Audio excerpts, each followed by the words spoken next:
Hello everyone, welcome back to my channel. तो कैसे हो आप सभी? आई होप आप सभी अच्छे होंगे, ठीक ठाक होंगे और अपना अच्छे से ख्याल रख रहे होंगे। और आप सभी को हरे कृष्णा, राधे राधे। तो वीडियो की शुरुआत आज भी मैं रसोई से कर रही हूँ, क्योंकि अभी मैंने रसोई में नाश्ता बना के हटी हूँ। तो आज मैंने अंजलि के लंच में पैक करे हैं ये काले चने। तो ये काले चने जैसे हम अष्टमी वाले दिन बनाते हैं, वैसे ही मैंने बना दिए हैं।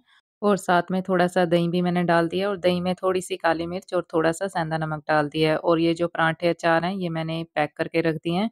तो रसोई का सारा काम हो गया है, तो चलिए चलते हैं अंदर और करवाते हैं गोपाल जी को स्नान। तो आज इस वीडियो में मैं आपके साथ शेयर करूँगी कि अक्षय तृतीया वाले दिन हम लड्डू गोपाल जी का, ठाकुर जी का जो चंदन से श्रृंगार कैसे कर सकते हैं और किन-किन चीज़ों से कर सकते हैं। तो वीडियो में बने रहें, और अगर ये वीडियो आपको अच्छी लगे तो लाइक कर दीजिए, और अगर आप मेरे चैनल पे न्यू हैं तो चैनल को सब्सक्राइब भी कर लीजिए। तो चलिए वीडियो करते हैं स्टार्ट। तो गोपाल जी को स्नान करवाने के लिए मैं ताज़ा पानी भी भर के ले आई हूँ, और ये थोड़े से तुलसी पत्ते भी मैंने तोड़ लिए हैं। तो तुलसी पत्ते के बिना तो गोपाल जी की सेवा बिल्कुल अधूरी है, तो इसलिए तुलसी पत्ते सबसे पहले होने चाहिए। और ये हैं फूल। तो फूल जैसे कि मैं आपको बताती हूँ, मैं वो करने गई थी तो वहीं से तोड़ के ले आई थी। तो ये ताज़े फूल हैं। तो अक्षय तृतीया वाले दिन जब हम गोपाल जी को स्नान करवाएँगे जल से, तो जल में डालने के लिए हमें गुलाब जल चाहिए होगा, केवड़ा जल चाहिए। तो ये जो केवड़ा जल है आपको राशन की दुकान से मिल जाएगा, जहाँ से हम अपनी रसोई का सामान लेते हैं, नहीं तो आप इसको ऑनलाइन भी मँगवा सकते हैं, अगर दुकान से नहीं मिलता आपको तो। और ये है अष्टगंध चंदन। तो ये मैं आपको खोल के दिखा देती हूँ कैसा है, क्योंकि इसका लेबल हट गया है, तो ये मैंने सोचा चलो खोल के ही दिखा दिया जाए। तो वैसे तो ये पाउडर फॉर्म में ही है और थोड़ा-सा दानेदार भी है। तो कुछ ऐसा है ये। और ये आपको जहाँ से गोपाल जी की एक्सेसरीज़ वग़ैरह मिलती है, वहाँ से भी मिल जाएगा, नहीं तो आपको ये पंसारी की दुकान से भी मिल जाएगा। और मैंने लिया है कपूर। तो कपूर ये जो है पतंजलि ब्रांड का ही है, क्योंकि ये पतंजलि ब्रांड का कपूर मुझे काफ़ी अच्छा लगता है। और एक मंगलम का कपूर आता है, वो भी काफ़ी अच्छा होता है। तो आपके पास जो भी हो आप वो कपूर ले सकते हो। और ये है केसरी चंदन। तो ये केसर चंदन नहीं है, इसका नाम केसरी चंदन है, क्योंकि केसरी कलर का है इसलिए। और ये है गोपी चंदन। तो गोपी चंदन तो चाहिए ही चाहिए, क्योंकि हमारे जो ठाकुर जी हैं वो गोपी चंदन ही लगाते हैं। और चाहिए आपको ये स्टिक, टूथपिक। तो मेरे पास ये पट्टे वाला जो लकड़ी वाला चंदन होता है ये भी है। तो ये हरिद्वार से मेरे हस्बैंड के जो फ्रेंड है वो लेके आए थे। तो इस चंदन को घिस के भी हम ठाकुर जी को लगा सकते हैं। थोड़ी-सी मेहनत लगती है, पर कोई बात नहीं, ठाकुर जी के लिए थोड़ी-सी मेहनत कर लेंगे। और चाहिए होगा हमें इत्र। और ये है तुलसी महारानी की जो सूखी हुई लकड़ी होती है, ये वो है। तो काफ़ी सारी मेरे पास रखी हुई है, पर अभी मैं ये थोड़ी-सी लेके आई हूँ आपको दिखाने के लिए। तो इसको भी घिस के हम गोपाल जी को जो है लगा सकते हैं। तो ये जो पटा है इस पे ये वाला चंदन तो हम घिस ही सकते हैं। तो ये जो डंडी है तुलसी महारानी की, इसको ऐसे पानी में डिप करके, तो इसको घिस के भी हम ठाकुर जी को लगा सकते हैं। तो चलिए फटाफट से घोल लेते हैं गोपाल जी के लिए चंदन। तो सबसे पहले कटोरी चाहिए होगी। तो कटोरी आपको जो पूजा पाठ के बर्तन होते हैं उनमें से कोई बर्तन लेना, क्योंकि जो हमारे डेली यूज़ के बर्तन होते हैं जो जिसमें हम खाना-पीना खाते हैं, आप वो कटोरी मत लेना। तो सबसे पहले मैंने थोड़ा-सा अष्टगंध चंदन ले लिया है, और अब इसमें मैं डालूँगी थोड़ा-सा गोपी चंदन। तो जो चंदन की क्वांटिटी है वो आप थोड़ी-थोड़ी रखना, क्योंकि इसमें ज़्यादा सारे चंदन डलेंगे, काफ़ी चीज़ें डलेंगी तो ये वैसे ही ज़्यादा हो जाएगा। तो जो भी इसमें चीज़ डालनी है वो थोड़ी-थोड़ी लेनी है, क्योंकि वेस्ट नहीं होनी चाहिए। और आपको तो पता ही है महँगाई भी काफ़ी हो गई है, तो कोई भी चीज़ वेस्ट नहीं करनी चाहिए। तो इसमें मैंने थोड़ा-सा केसरी चंदन डाल लिया है, और अब मैं डालूँगी इसमें कपूर। और ये जो कपूर है ये काफ़ी सॉफ्ट है, तो इसको आप हाथ से ही पीसोगे, जैसे मैश करोगे तो ये हो जाएगा, एकदम पाउडर सा बन जाएगा। तो इसको अलग से पीसने की भी ज़रूरत नहीं है। तो पतंजलि का जो कपूर है इस वज़ह से भी मुझे अच्छा लगता है, क्योंकि जब गोपाल जी के लिए ऐसे चंदन बनाना होता है मुझे, तो मैं इसको ऐसे ही मैश कर लेती हूँ। तो इस कपूर को आपको अलग से पीसने की, कूटने की ज़रूरत नहीं है, ये हाथ से ही मैश हो जाता है बड़े आराम से। तो अब ये जो पट्टे पे मैंने थोड़ा-सा गंगा जल डाल के ये जो लकड़ी वाला चंदन है, इसको भी अच्छे से घिस लिया है। और ये देखिए ये थोड़ा-सा चंदन ही बना है। तो ये थोड़ा-सा चंदन तो बना है, पर लेकिन इसमें जो टाइम है वो ज़्यादा लगा है। और अब इसको भी मैं अनामिका उँगली से सारा अच्छे से निकाल के और इस चंदन में ही मिक्स कर दूँगी। तो लीजिए कटोरी में मैंने सारे चंदन ले लिए हैं थोड़े-थोड़े से। तो इसमें अष्टगंध चंदन है, गोपी चंदन है, केसरी चंदन है, कपूर है और लकड़ी वाला चंदन। और अब इसमें मैं डालूँगी गुलाब जल की कुछ बूँदें। तो गुलाब जल की जगह आप केवड़ा जल भी ले सकते हो, गंगा जल भी ऐड कर सकते हो इसमें, या फिर सिंपल पानी से भी इसको मिक्स कर सकते हो। और अभी इसको अच्छे से मिक्स करना है और आपको एक ब्रश भी चाहिए होगा, तो ये जो ब्रश है मैं रात को ही लेके आई थी गोपाल जी के लिए, क्योंकि फिर मुझे सुबह वीडियो शूट करनी थी, तो मेरे को ध्यान आया कि ब्रश तो मेरे पास है नहीं। तो आप इसको अनामिका उँगली से भी गोपाल जी के, ठाकुर जी के लगा सकते हो, ऐसी कोई बात नहीं कि ब्रश ही चाहिए होगा, पर लेकिन ये है कि ब्रश से थोड़ी-सी फिनिशिंग भी आ जाती है और गोपाल जी के अच्छे से लग जाता है। तो चंदन तो मैंने अच्छे से घोल लिया है और अब गोपाल जी के जल में मैं थोड़ा-सा डालूँगी केवड़ा जल, थोड़ा-सा गंगा जल और थोड़ा-सा गुलाब जल। और ये जो तुलसी वाली लकड़ी है, तो इसको मैं पानी में डिप करके ये जो चंदन का पट्टा है इस पे अच्छे से घिस के, तो ज़्यादा तो कुछ नहीं इसमें से चंदन बनेगा, क्योंकि इस पे भी काफ़ी टाइम लगता है, तो थोड़ा-सा मैंने इसको भी घिस के, जो गोपाल जी के लिए मैंने चंदन वाला पेस्ट बनाया है, उसमें डाल दिया है। और अब बना लेते हैं स्वास्तिक, क्योंकि गोपाल जी को जब स्नान करवाया जाता है, तो स्नान वाले पात्र में स्वास्तिक ज़रूर बनाया जाता है। तो चाहे रोज़ ना बनाएँ, पर जब कभी फेस्टिवल हो, कोई त्योहार हो, तो ज़रूर बना लेना चाहिए। और आप जब भी स्वास्तिक बनाएँ तो प्लस का निशान ना बनाएँ, क्योंकि मैंने कई लोगों को देखा है कि जब वो स्वास्तिक बनाते हैं तो प्लस का निशान बनाते हैं पहले और फिर स्वास्तिक का आकार देते हैं। तो आप ऐसे बिल्कुल भी ना करें। अगर आपको स्वास्तिक बनाना आता है तो अच्छी बात है, अगर नहीं आता तो आप मुझे कमेंट बॉक्स में बताइए, मैं आपके साथ एक डिटेल वीडियो शेयर कर दूँगी कि स्वास्तिक कैसे बनाया जाता है। तो स्वास्तिक बनाने के भी कई तरीके हैं, काफ़ी तरह से बनता है, बिना प्लस का निशान बनाए और बिना काटे। तो चलिए अब गोपाल जी को स्नान करवा लेते हैं। तो तुलसी पत्ता मैं जल में डालना भूल गई थी, तो ये मैंने तुलसी पत्ता शंख में भी डाल दिया है और पानी में भी। ओम नमो भगवते वासुदेवाय, ओम नमो भगवते वासुदेवाय, ओम केशवाय नमः, ओम कृष्णाय नमः, ओम गोविंदाय नमः। तो आप जब भी गोपाल जी को स्नान करवाएँ तो इन मंत्रों का जाप करते रहें। अगर मंत्र वगैरह नहीं आते आपको बोलने तो आप ओम केशवाय नमः, ओम कृष्णाय नमः, ओम गोविंदाय नमः बोल के भी गोपाल जी को स्नान करवा सकते हो। तो जब मुझे भी मंत्र बोलने नहीं आते थे गोपाल जी के, तो मैं बस इन नाम मंत्रों का जाप करके ही गोपाल जी को स्नान करवाती थी। तो ये बाद में ही सब कुछ सीखा है, ये नहीं है कि मुझे पहले से ही सब कुछ आता है, मैंने भी धीरे-धीरे करके सब कुछ सीखा है। और अक्षय तृतीया वाले दिन आप गोपाल जी को पंचामृत से स्नान करवा सकते हो या फ्रूट जूस से भी गोपाल जी का जो स्नान है करवा सकते हो, या नारियल पानी से या फिर सिंपल जल से भी आप गोपाल जी का स्नान करवा सकते हो। तो अपने सामर्थ्य के अनुसार ही हमें पूजा पाठ भी करनी चाहिए। तो लीजिए गोपाल जी का स्नान हो गया और अब इनको मैंने पैंटी भी पहना दी है। तो आप कोशिश करें कि अक्षय तृतीया वाले दिन गोपाल जी को जो पीले वस्त्र ही पहनाएँ, तो सुबह के समय तो आप चंदन से श्रृंगार ही करेंगे गोपाल जी के पूरे शरीर पर। तो जब आप गोपाल जी को, ठाकुर जी को दोबारा स्नान करवाओगे शाम के समय या दोपहर के समय, तो आप गोपाल जी को कोशिश करना कि पीले रंग के जो वस्त्र ही पहनाना, क्योंकि पीला रंग जो है हमारे गोपाल जी को बहुत प्रिय है। तो अगर पीले रंग की पोशाक है आपके पास तो गोपाल जी को पहना देना, अगर नहीं है तो कोई बात नहीं, आप कोई भी पोशाक गोपाल जी को पहना सकते हो। तो लीजिए ये शंख महाराज जी का भी स्नान हो गया और इनको भी मैंने अच्छे से साफ कर दिया। तो अच्छे से इनको मैं इसलिए पोंछ देती हूँ, क्योंकि अगर इनमें पानी लगा रहे तो फिर ये येलो से निशान पड़ जाते हैं, तो इसलिए इनको भी मैं अच्छे से पोंछ के रख देती हूँ। और अब मैं गोपाल जी को, ठाकुर जी को लगाऊँगी इत्र, तो इत्र भी आप जो, अब जैसे गर्मियों का टाइम चल रहा है या फिर अक्षय तृतीया वाले दिन आप गोपाल जी को जो ठंडी तासीर वाले जो इत्र होते हैं वो लगा सकते हो। तो मेरे को तो ज़्यादातर चंदन का इत्र ही सही लगता है, क्योंकि वो सभी देवी-देवताओं को भी लग जाता है और हमारे ठाकुर जी को भी अच्छा लगता है। तो इसलिए मैं इनको जो चंदन इत्र लगाती हूँ, पर मेरे पास चंदन इत्र नहीं है, तो मैं ये बेला का इत्र ही लगा दूँगी। तो आपके पास भी जो भी ठंडी तासीर वाला इत्र हो, आप गोपाल जी को वो लगाएँ और इत्र भी ज़रूर लगाएँ श्रृंगार करने से पहले, क्योंकि गोपाल जी के पूरे शरीर पे चंदन से श्रृंगार होगा, तो उनको एकदम खिंचाव-सा महसूस ना हो, ड्राइनेस सी महसूस ना हो, तो इसलिए आप इनके पूरे शरीर पे जो इत्र की जो मालिश है, वो अच्छे से करें।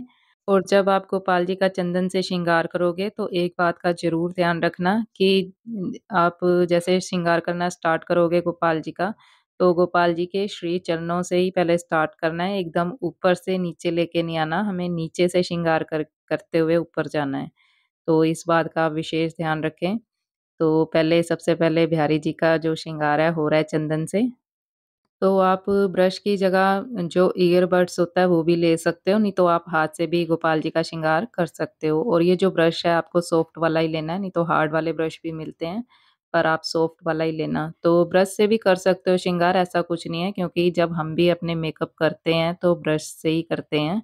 तो वैसे मैं इतना मेकअप नहीं करती, इतना तो क्या, मैं जब किसी शादी फंक्शन में भी जाती हूँ तो जो ब्रश वगैरह से मेकअप होता है वो नहीं करती, क्योंकि ज़्यादा ओवर मेकअप करना मुझे इतना अच्छा नहीं लगता, मुझे सिंपल रहना ही ज़्यादा पसंद है।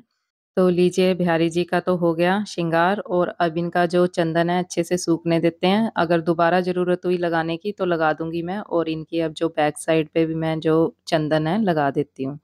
और अब बारी आई हमारे कृष्ण कन्हैया की, तो इनके भी चरणों से ही स्टार्ट करना है।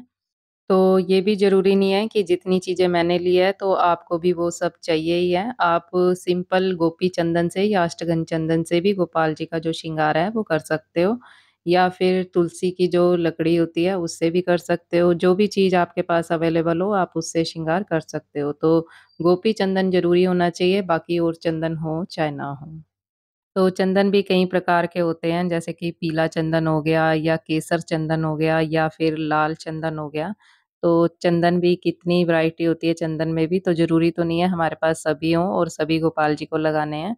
तो जो घर में हो आप वो सारे ले सकते हो, अगर नहीं है तो खाली गोपी चंदन, तो जिनके घर गोपाल जी होते हैं गोपी चंदन तो उनके घर होता ही होता है, या व्रज की रज भी होती है, तो आप गोपाल जी का जो श्रृंगार है उससे भी कर सकते हो। तो अगर आपके पास केसर हो तो गोपाल जी के चंदन में केसर भी आप ज़रूर डालना। मेरे पास नहीं थी तो इसलिए मैंने आपको दिखाई भी नहीं। तो गोपाल जी का जो स्नान है आप पलाश के जो फूल होते हैं उसके पानी से भी करा सकते हो, क्योंकि जो पलाश के फूल होते हैं जिसे कि टेसू के फूल भी कहा जाता है, तो वो या तो पंसारी की दुकान से आपको मिलेंगे या फिर ऑनलाइन मिलेंगे। तो ऑनलाइन या पंसारी की दुकान से तो ड्राई मिलेंगे। तो अगर आपको वो फूल मिल जाते हैं आपके आस-पास पंसारी की दुकान से, या अगर आप ऑनलाइन भी मँगवाना चाहते हो, क्योंकि अभी अक्षय तृतीया में तो काफ़ी दिन पड़े हैं, तो अगर आप ऑनलाइन भी ऑर्डर करते हो तो आपको 3-4 दिन में जो ऑर्डर है आपका मिल ही जाता है, अगर आप कोई भी चीज़ मँगवाते हो। तो लीजिए, आपसे बातें करते-करते गोपाल जी का, ठाकुर जी का श्रृंगार हो गया, और ये देखिए कितने सुंदर लग रहे हैं। और अब गोपाल जी के जो पीछे पीठ पे भी थोड़ा-सा चंदन लगा दिया जाए, और जो इनके पैरों पे भी मैं लगा दूँगी।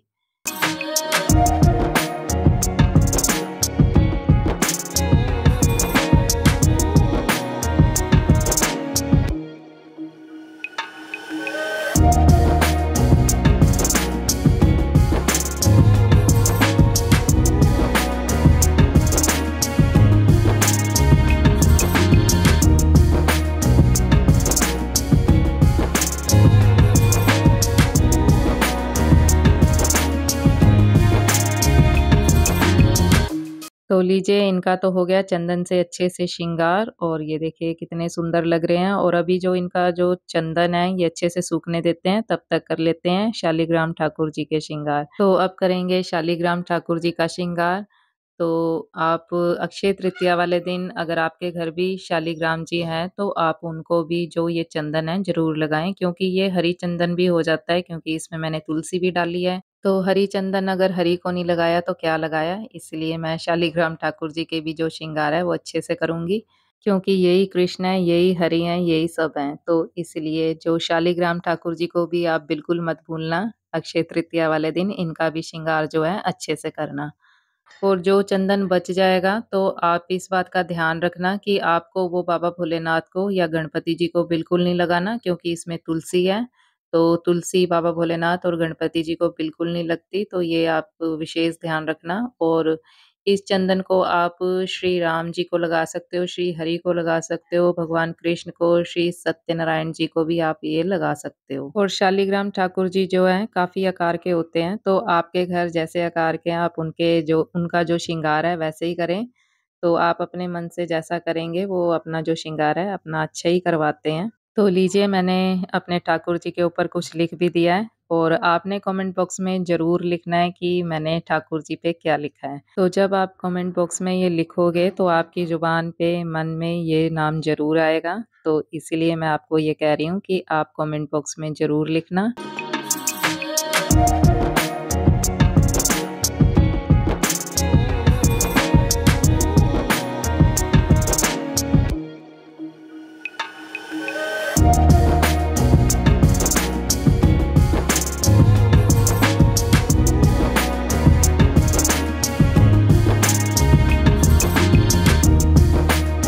लीजिए अब ठाकुर जी का भी श्रृंगार हो गया और अब इनके लगा दिया जाए तिलक। तो इनके पहले तिलक मैं लगाऊँगी ठाकुर जी के और फिर लगाऊँगी अपने। और सच में जब ये मैंने अपने लगाया था तिलक माथे पे तो इतना ठंडक महसूस हुई क्योंकि इसमें कपूर भी डाली है तो काफ़ी ठंडी लग रही थी। और गोपाल जी को मैंने हार भी पहना दिया और कंगन भी पहना दिए इनके और अब कर लेती हूँ मैं पूजा। तो जैसे कि मैंने आपको बताया ये हरि चंदन है, तो आप श्री सत्यनारायण जी को, श्री हरि को और श्री राम जी को भी ये जो तिलक है लगा सकते हो। तो मेरे मंदिर में श्री हरि जी की फ़ोटो है माता लक्ष्मी की, तो उनको भी मैंने लगा दिया और सत्यनारायण जी को भी। और अब मैं लगाऊँगी गोपाल जी को भोग, तो पहला भोग मैं गोपाल जी को ड्राई फ्रूट का और जल का ही लगाती हूँ। तो मैंने चंदन बिल्कुल ज़रा-ज़रा से लिए थे, तब भी देखिए कितना सारा बच भी गया है। तो ये जो चंदन है वेस्ट नहीं करना, फेंकना नहीं है इसको, आप इसको किसी डब्बी में भर के भी रख सकते हो और गोपाल जी का जो इससे श्रृंगार कर सकते हो, नहीं तो श्री हरि जो आपके मंदिर में विराजमान हो, आप उनको भी ये चंदन लगा सकते हो। तो अभी इसको मैं साइड पे ही रख देती हूँ क्योंकि जो पतंजलि वाली मेरे पास काफ़ी सारी डब्बियाँ पड़ी हैं छोटी-छोटी, उसमें मैं इसको भर के रख दूँगी।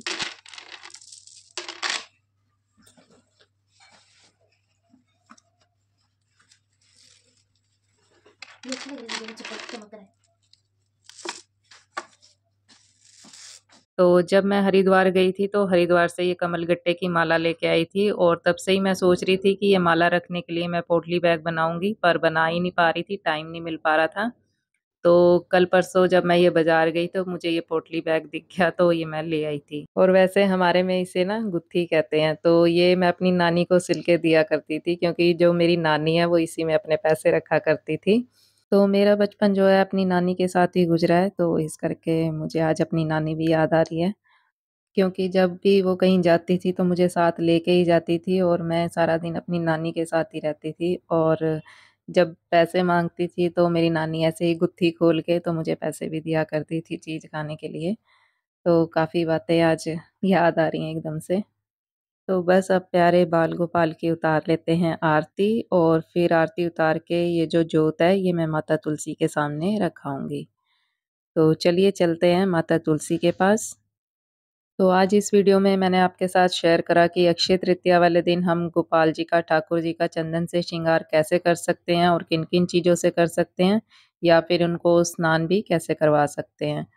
तो उम्मीद करती हूँ आपको ये वीडियो अच्छी लगी होगी। अगर अच्छी लगी है तो लाइक, शेयर और सब्सक्राइब ज़रूर कर लीजिए मेरे चैनल को और कमेंट बॉक्स में अपने अच्छे-अच्छे सुझाव देना बिल्कुल मत भूलिए। मिलते हैं नेक्स्ट वीडियो में। तब तक के लिए हरे कृष्णा, राधे राधे। और अगर आपके मन में कोई सवाल हो तो आप कमेंट बॉक्स में जाके मुझसे पूछ सकते हो। मैं आपके सवाल का आंसर ज़रूर करूँगी। हरे कृष्णा, राधे राधे।